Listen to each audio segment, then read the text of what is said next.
बिस्मिल्लाहिर्रहमानिर्रहीम अस्सलामु अलैकुम वरहमतुल्लाहि वबरकातुहू। नाज़रीन किराम, उम्मीद है आप खैरियत से होंगे और हमारी दुआ है कि अल्लाह ताला आपको और हम सब को खैर व आफ़ियत से रखें।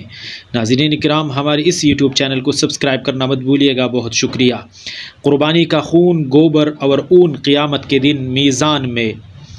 हज़रत आयशा रज़ियल्लाहु तआला अन्हा से रिवायत है कि नबी अकरम सल्लल्लाहु अलैहि वसल्लम ने फ़रमाया, क़ुरबानी किया करो और इसके ज़रिए अपने आप को पाक किया करो, इसलिए कि जब मुसलमान अपनी क़ुरबानी का रुख ज़बह करते वक़्त क़िबले की तरफ करता है तो उसका खून, गोबर और ऊन क़ियामत के दिन मीज़ान में नेकियों के शक्ल में हाज़िर किए जाएंगे।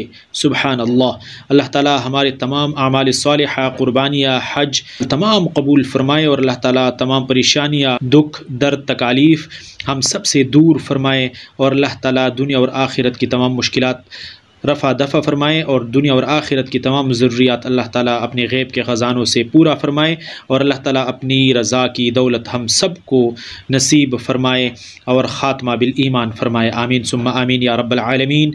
वीडियो देखने के लिए बहुत बहुत शुक्रिया। आप लोगों से गुजारिश है, अगर आप लोगों ने हमारे इस यूट्यूब चैनल को सब्सक्राइब नहीं किया तो सब्सक्राइब करना मत भूलिएगा। बहुत शुक्रिया। अल्लाह हाफ़िज़।